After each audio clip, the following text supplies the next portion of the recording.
I'm ChosenArchitect, and this is All the Mods 10 to the Sky. Jumping back into All the Mods 10 to the Skies, there's a lot of new things that I want to play with. Well, new and old. Apotheosis being new, and Draconic Evolution being old and ancient and crusty. But just because something's old doesn't mean it's not useful, because Draconic, while being very powerful for taking on the dragon that Draconic adds, it also adds a really good utility that I want to get set up today. And it's kind of a monument. It looks amazing whenever the thing is up and running. And I hope it doesn't have rendering issues, much like our tools have rendering issues. And hopefully it actually works. And that is going to be the big ball of Draconic power storage, because man, we are going to need more power storage, because at the moment I'm not storing any power. And whenever we go to fight the dragon, well, our bow may end up consuming a ton of our power, considering each shot uses 127,000 FE, and it may go up even more after we play around with Apotheosis. If you got a good eye, you may have noticed this little fella. Yeah, this guy that's next to me. I added the target dummy mod, and it's all it does is it just adds a target dummy, so that way I can shoot at it instead of taking on Emerald Muncher over here, and I can kind of figure out how much damage our bow is doing. And as you can see, it's kind of a mixed bag, doing all kinds of weird stuff, not everything being perfect. And this, you can now see we are dealing a ton more damage. But my goal today is to make it so that way we deal significantly more damage with our bow using Apotheosis. Since we're going to be playing with a little bit of Apotheosis today, what is your favorite gem that Apotheosis adds? I would love to hear from you down in the comments below. So before we get into the Draconic Evolution side of things, let's take a look at this. And we also want to play around with the gear today. So diving into Apotheosis, this mod has gotten so confusing for me because over the years, it has changed. It has changed quite a bit. Every update, something new has happened. There's been new mechanics that have been either removed or added, and things have definitely changed since the last time I've played with it. So some things that I really need to make to be able to even start reforging, which is a big part of this, is, well, I'm going to need some sigils here. Specifically, there is a sigil that allows me to reforge, which is the sigil of rebirth. And it's going to make 6 of them whenever I craft this. So let's do the crafting in here, and we're going to need gem dust in order to do this. Now, I have been collecting all of my gems, so we have a ton of gems that are storing up here, and even more that are currently being generated. Look at that. I just got a perfect gem of the samurai. That can go in here because that's a brand new gem that I just received, and I didn't actually have a slot for it to go into. So after seeing that, to be able to get gem dust, I can take, you know, like some of these gems, and I can just throw them into here and hit salvage, and voila, we've turned that into gem dust. And we are going to need these sigils of rebirth, and it looks like we're also going to need to be able to make those. So there we go. So now we have sigils of rebirth. It's going to cost a little bit of deep slate, all of that fun stuff. But this goes inside the table in this slot. And then our main equipment goes in this slot. And then in the other slot, we can take something like Godforged Pearls, which is the highest tier, and we can put this all together and we get options. We get this one, 2, and we get the 3rd option. Now, I am primarily concerned about the sockets. Now, we are going to get a lot of stuff. We get 30% hero velocity. We also get armor shed crit chance, which is kind of awesome too, and some luck. This also apparently gives us looting, and there's all kinds of other stuff. 9 levels to looting. Like, what even?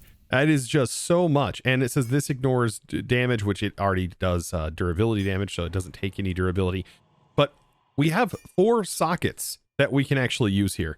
And I am pretty excited about this. Now, it's really hard for me to see because of the big display, but over here, it is saying 15 sigils of rebirth, 9 Godforged Pearls, 3 enchantment levels, and it says level requirement a minimum of 150 to do the actual enchant. So we need even more of the sigils of rebirth to be able to do this.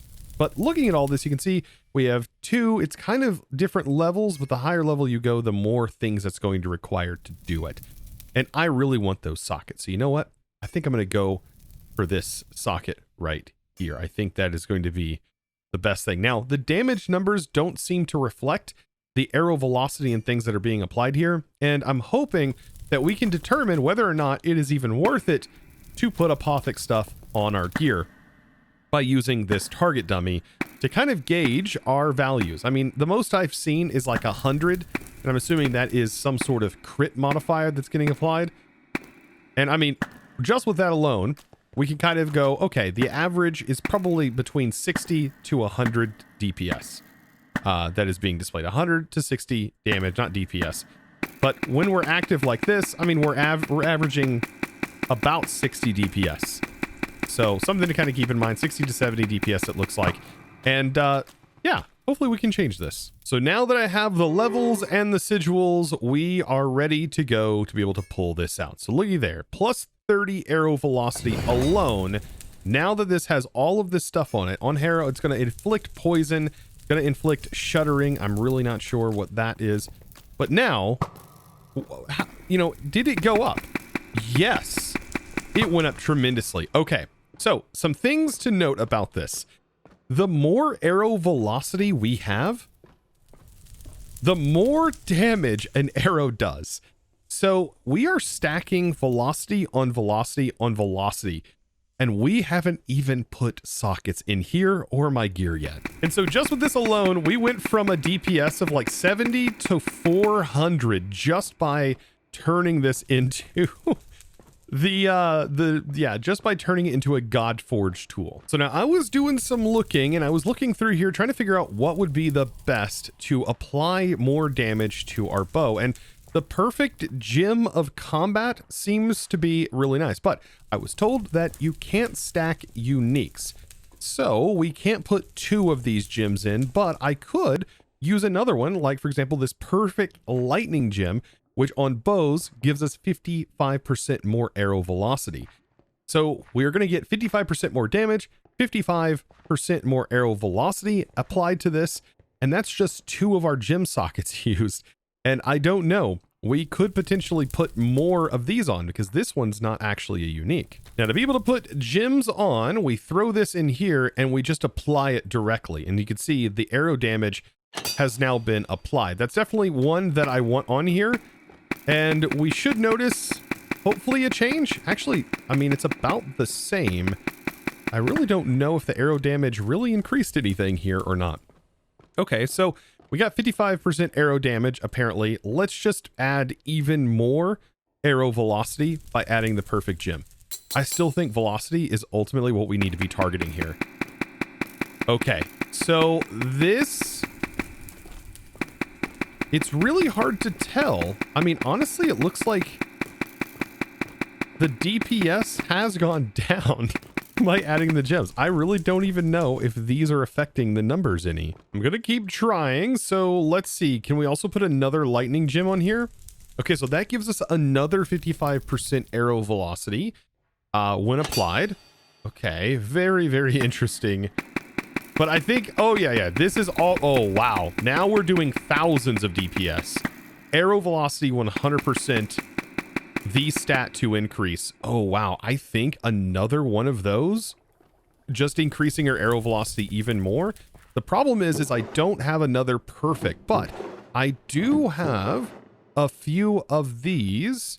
I have a few more of the base that I can use. Like I have these flawless lightning gems. And I can turn the flawless, I believe, into perfects. We need to use the gem cutting table to be able to do this. And with this being orange, I'm assuming it's going to use Godforge pearls, potentially. And we are going to need some base crystals to essentially get rid of in order to do this. So the higher the tier, the more gem dust you get. So we can take this, and we should be able to put 2 of the gems here. And then we need to put, I think, Godforge pearls, and then also gem dust. And that turns it into a perfect. Oh, this is going to get wild. Okay. And then there we go. The velocity stack. We are now dealing over like almost 1500 DPS. Yes, over 1500 DPS now being dealt from this Draconic bow.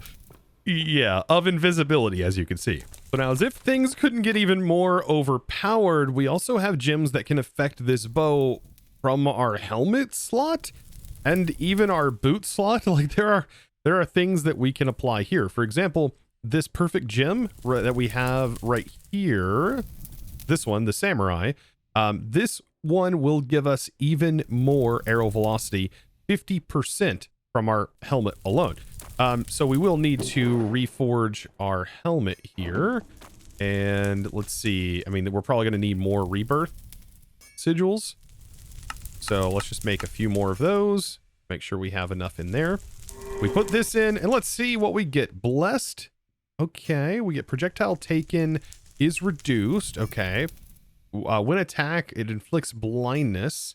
All right. Magic damage taken is reduced by 11%. Those are all really decent stats. We get even more stats, but these have 3 socket slots, which is not too bad. We get, let's see, more stuff. We get 20 max health, extra looting, all kinds of other things that get applied. There's just so many stats that honestly get applied to this piece of gear. It's just so much. We also have like all of the stuff that's being combined from this, from the threads that we have on this gear. So, oh my goodness, things are just, they're really expanding. So, you know what? I don't think anything is super bad about this and going to this top tier. So, you know what? I'm just going to go ahead and I'm going to forge it. So now we have the socket, and there's at least one socket that I definitely want on here already. I know that, and that is going to be the more arrow velocity. So I'm just going to go ahead and throw this on here right off the bat. Put the hat back on. We have even more arrow velocity than we had before. And oh my goodness, as if things couldn't get any more powerful, we're now dealing almost 2000 plus DPS. So I mean, as if that wasn't powerful enough, I mean, let's do some other crazy stuff, right? Our helmet, right? We can add the perfect gem of the royal family, which gives us a buff of 15% to all stats, which doesn't sound like a lot, but my goodness, when you think about all of our stats that we currently have, that should affect every single stat. I was also told, by the way, that you can take the perfect gem and you can just right click it, and it says right click to socket it onto the actual equipment. So apparently I can right click and now we have 15% to all stats. That's actually ridiculous. I don't know if that also includes our health stat. I would assume it does. It definitely does. You can see my health is also going up. Oh boy. And that also means that our velocity is also even higher now, because that was 15% as well. So now we are literally eclipsing almost 300 or 3,600, 3,700 DPS. Oh man, with that one upgrade alone. I haven't even reforged my main gear yet. Honestly, this is a pretty decent roll right here on the main gear. I'm going to go ahead and do this. It has 4 sockets on the chest piece. And then back here on the boots, I mean, this one also looks really good. 4 sockets on the boots. I mean, that is pretty darn good there. I'm going to go ahead and I think take this one, which I think it gives us a speed boost. And then last but not least, we have this. It's 3 sockets on this one. Not too bad. Just got to get more levels. And now the cool thing is we can keep reforging this over and over again. Like, this is going to give us a little bit of a boost here. But let's just say I want to re-roll this. I can constantly keep re-rolling it until I get more sockets or what have you. But I think this is going to be fine for right now. And I also figured out that we can pull off gems without destroying our gear and or the gems, which I think is fantastic that we can do that now. A lot of quality of lives that have come to Apotheosis. I really, really like this. So let's take this one. So this goes on core armor, like our chest piece, for example. And we will give ourselves +4 levels to existing protection. That is ridiculous all in its own right. Then we can give ourselves, on our boots, we can give ourselves 40% max health. We are going to get a reduction on lifesteal, but honestly, we're not using anything that does lifesteal. So, I mean, we can throw that onto our boots. 40% of our total max health. And that means all of our bonus health is just going to continue to be increased. And when I put this on, our health is just going to keep rising. And I'm sure we are going to be reaching the point where we either reach white hearts, I think. Maybe not. I can't really tell. Maybe it's still regenerating. Oh yeah, we are going to possibly reset. I feel like, or maybe there's more colors.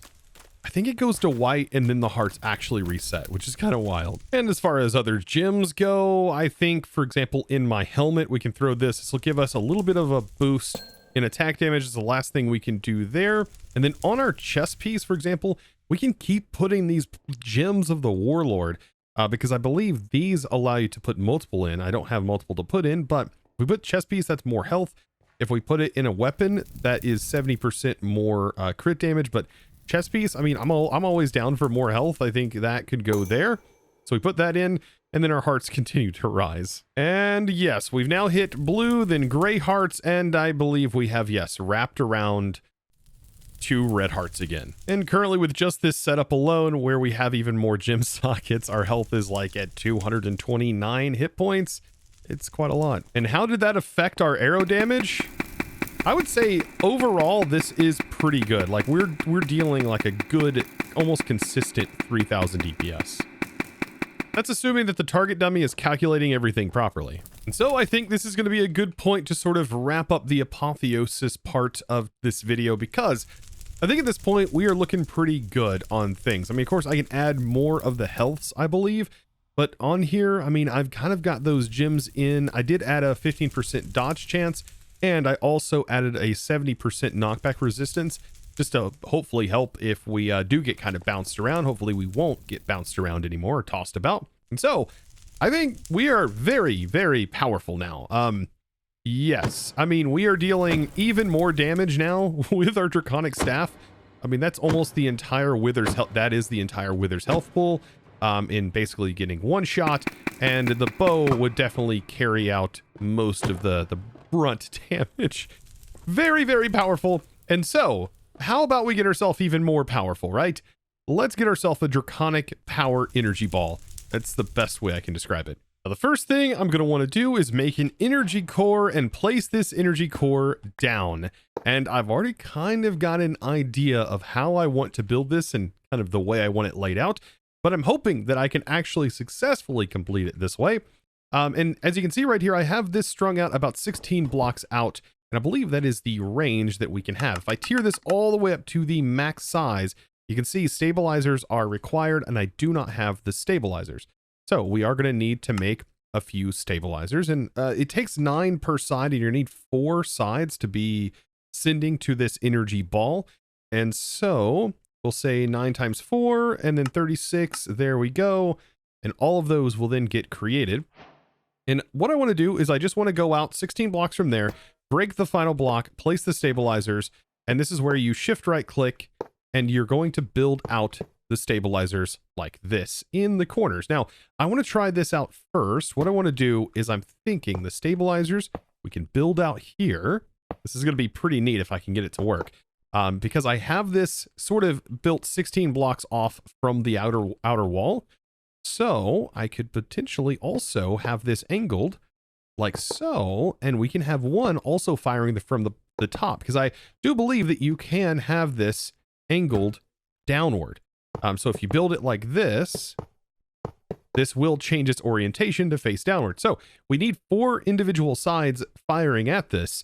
And so this would be our 4 individual sides. And we just need to check here, do we have stabilizers? So it says stabilizers configurations invalid. I don't know if that's because it can't see them because we have blocks in the way. Go ahead and break these out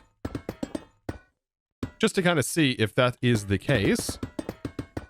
And there we go. They may need to be opposite of each other.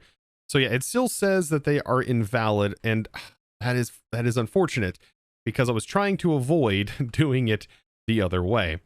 So I may need to remove this one and possibly place it down at the bottom. I don't want to see if that could potentially solve this problem. Then they're all on a different plane, essentially. But they're all facing each other. That could be one of the requirements, right? Let's see. Or I could be too far out. That is another thing that could potentially be wrong with this. Are we too... Core, structure invalid, stabilizer configuration invalid. Okay, interesting. Oh, advanced stabilizers required. These are advanced. There's new stabilizers, or am I losing my mind? Okay, so I just essentially had to move them in one more forward. So I guess think of this, go 16 blocks out and then go one in, and then you will be able to be at its maximum distance. So this is its maximum distance. And I'm wondering, can I now go ahead and try to replace this from where I currently had it? And I could possibly do that, and it might actually work. And I think the answer to that one is possibly no. So we have 1, 2, 3, 4, 5, 6, 7, 8, 9, 10, 11, 12, 13, 14, and then yes, I'll rebuild this one down here. And you know your lasers are in place whenever it just says core structure invalid and you're not getting the stabilizer error. Now I also decided to go ahead and lower this a little bit because I wanted it kind of centered with here because of my plans for decorating this. I kind of want to have this sort of reached out like it's holding it. And also there's a mount on the top that is holding this whole thing strapped to the front here. And it'll also look really, really cool from the inside. Assuming that it renders, unlike these tools, which don't really render. So I'm kind of hoping that it does. Now we can toggle the build guide here and we can actually see what the materials are going to look like. It's just a lot of draconic blocks, a lot of awakened draconium blocks. And it doesn't look like any redstone. It used to contain redstone back in the day. I think the lower tiers maybe require redstone, but it is just a bunch of draconium blocks. Now, how many to be exact, I would have to look on the guide, but I recommend just making a bunch of draconium blocks. Let's go ahead and make a pattern for that, because I actually don't have a pattern, surprisingly. I haven't really needed a whole lot of draconium blocks, I don't think. So we'll throw that in. Now, the awakened, we are going to need a few for that. You know what? I should figure out how many we actually need. So definitely still relevant, and I can't believe it's still relevant to this day. On the FTB wiki, it definitely says 786 draconium blocks, and then we're going to need 378 awakened draconium blocks. So yeah, 378. I should easily be able to make that. It's only 91,000 essence. Look how quickly that gets made. Now the draconium, it will be a little bit slower because we're still using kind of a slow method over here of smelting our items, but we can actually speed this up. And that's by crafting ourselves an unobtainium furnace. Yeah, that was pretty darn quick at crafting that up. And we can take our speed and factory upgrades and throw those in. But we also now have another problem, and that's using this to actually do the sending back into our pattern provider. It might actually be faster if we use some other mod to do this. And as much as I hate to use the pipes mod with ultimate pipe upgrades, because I just know how much they can cause performance issues, it's usually when you have larger inventories. So I don't think it's going to cause as much problem since it's going to be pulling out of the furnace, which only has 5 slots. So we might be able to get away with doing that ultimate upgrade. But I think that will be pretty darn fast at pulling the items out. There's not a lot of things that are faster. I mean, besides integrated dynamics, which we could definitely resort to using. So on this, we just need to clear it out. The bottom is going to be our input, and then the back is going to be the output, which is back here, which is connected up. And so let's now see how fast it is to craft all, what, 786 blocks of draconium. Is it fast enough? Auto input enabled. Oh, it's already done.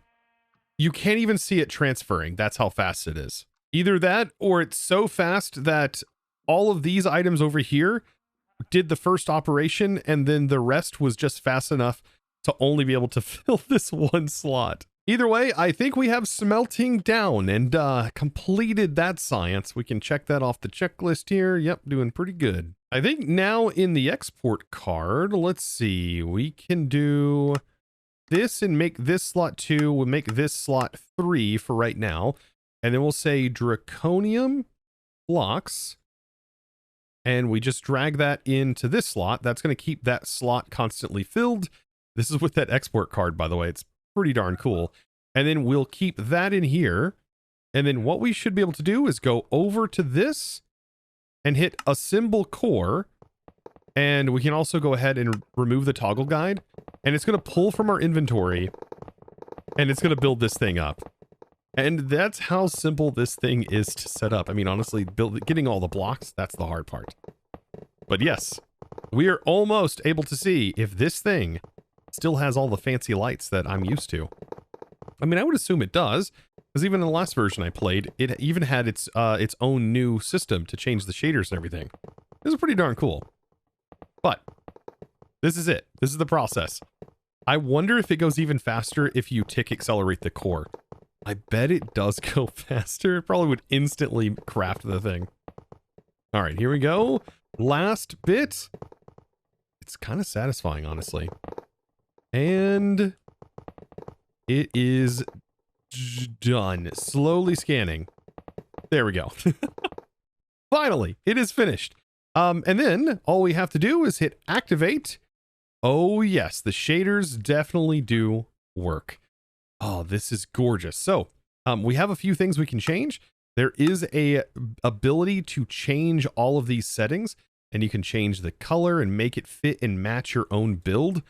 Oh, it's pretty good. I'm gonna have a lot of fun tweaking this. Oh, and by the way, you can pick these up and you can drag them around the screen while you're in this menu. So you can find just the color you want. So now after playing around a little bit, I've got this orange vibe going that also matches the whole aura of this whole thing. And you could even go back to the legacy. This is actually what the original Draconic sphere looked like.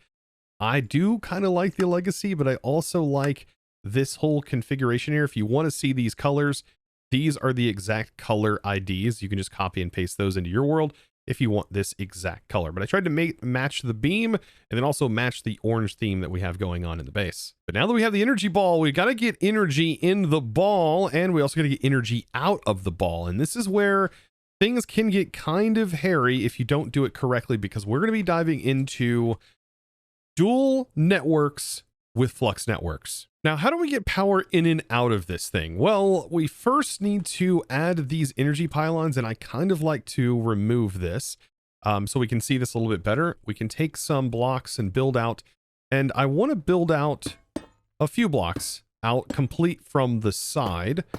We could also do it all directly from the bottom of the sphere, but I do kind of want this to go, let's see, there, we branch out, there's 1, there's 2, there's 3, there's 4, there's 5, and I'm going to branch out the same on the other side. So now we have a gumball with legs, but really what I want to place in, I want to break this block and place in the energy pylon right here. Energy pylon on this side too, and one side is going to be inserting power, the other side is going to be withdrawing power, and we've got to power this unit on before we can see this in action. Now with this kicked back on, I'm going to take some glass, because we just need regular glass to be able to do this. And we right click the glass on top. Now there's two different modes. If you, I believe, shift right click this. Oh, if you shift right click, you can see it's actually linked. But it's after you put the glass on. So once we put the glass on, that creates the orb that allows us to connect. And then we can right click the orb, and you can see this is receive, and then that will be send. The left one, I kind of want to do the receive. So this is where we're going to be sending power from our power storages, or from the things that generate power. That's going to go into the orb. And then we're going to pull out with our current network over to this side. And so we'll have these orbs right here. And yes, symmetry, beautiful. Now, something that I don't want to do is crash my entire network. So let's talk about how this is going to function. So as of right now, I have a ton of points that are on different things, and I don't want to have to change that network that is set to main. So instead, what we are going to do is we're going to create a new network that is going to send power to here, and then we just have to worry about changing the network of our current plugs that are on stuff. So to be able to do this, we'll create a flux point that is going to be our sending power, because we're just going to redirect everything, and we'll call this send. That's all we have to worry about. I like to color this red, and this is going to be set to send. Now I do need to edit the network and make it public. That way, whenever you guys download the world, to be able to play around with that. But we're going to bypass limit. We're not worrying about limits here. We want to send as much power as possible into this. And then we want to use our existing plug over here on our main network. And this is going to pull the power from here. So we're basically creating a buffer, and we definitely want to bypass limit this. And that's because this has an infinite storage for power. It can store an unlimited amount of power.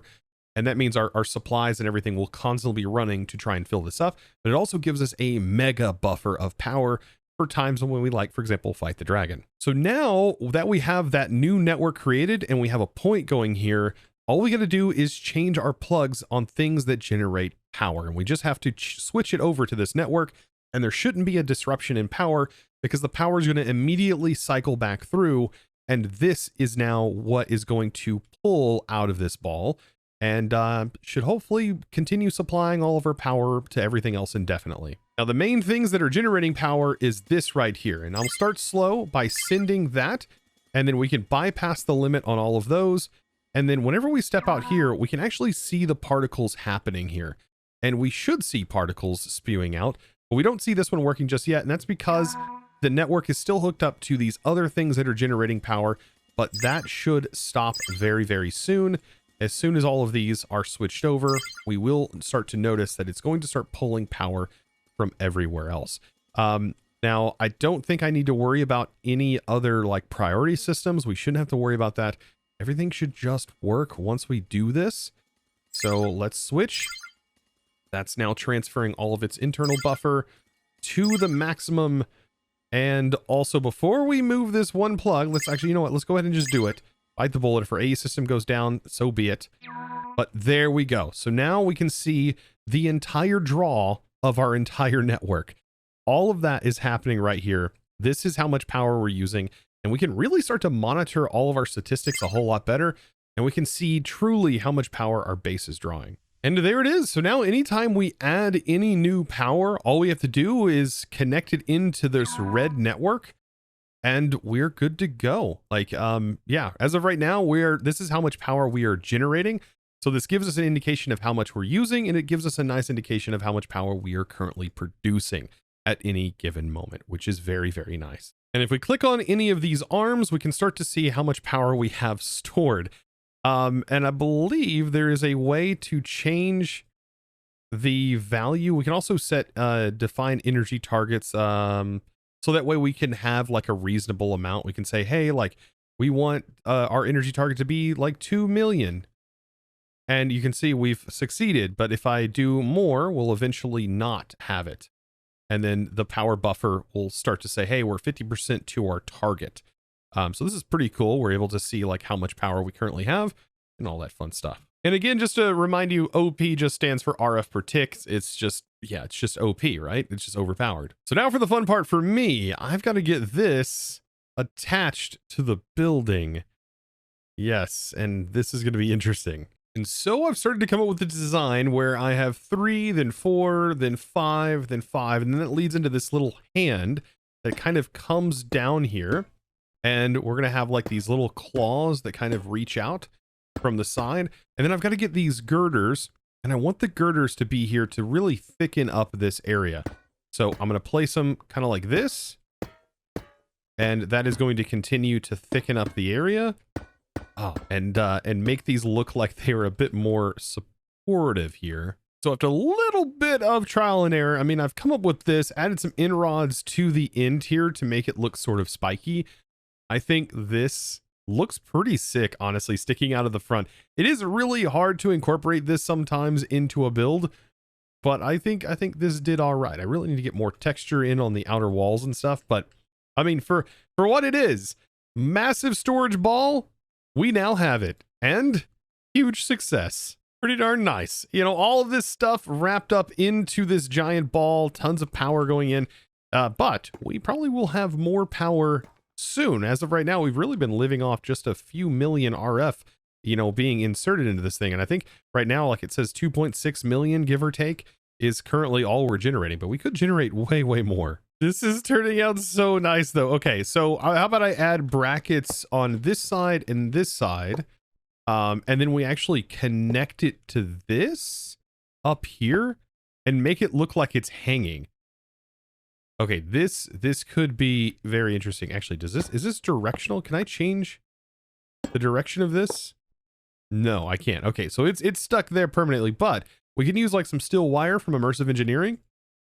And there we go. We've got now wire that is hooked up to where it kind of looks like it's connected. Kind of. It's not perfect. Ooh, you know what? Because of the way these function, I could potentially hook these together. Then it looks more like they're both sort of suspended in place. You know what? That looks a lot better. But there we go. I added 2 more lines on each side with the center sort of connecting here. I think that gives it a kind of look as if it is suspended. But honestly, let me know down in the comments below. What do you think of this? I mean, it is very like quick and dirty, honestly, with its connectors and the things hooked to the top. But from the inside, I think it does look pretty good. And you can still see the wires from the inside as well. That's sick. I mean, this whole thing is just looking really, really cool. Do you know what? Today was pretty good. We got the Draconic sphere up, so now we have unlimited power storage, and we're constantly storing that. And we also created a bow that deals, and I ended up getting this up too, by the way, about 4,000 DPS, 4,000 damage per second, which is really, really good. I mean, look at this thing climb. Look at that. It's hitting 4,000, 4,000, easy peasy, 4,000 DPS. Wow. And I mean, the Draconic Staff of Power just dealing like a casual 700, you know, 700, 1,000, 1,300 damage on a crit. Yes, I feel very powerful now. And so I hope you enjoyed today's episode. And if you learned something new, be sure to click that subscribe button if you haven't already. And guys, give this video a huge thumbs up, as that really does go a long way. And don't forget to comment down below the question of the day. I do appreciate you guys very, very much. And now it's time to thank the amazing supporter of today's episode. And that huge thanks is going to go out to the One Piano. Thank you so much for your amazing support and choosing to support me over on the Discord by becoming a Discord premium member and just supporting my content in one of the best ways possible. Thank you so much, boss. And I'm also a piano player, in case you didn't know that, and maybe new knowledge to all of you guys. And as always, thanks for watching.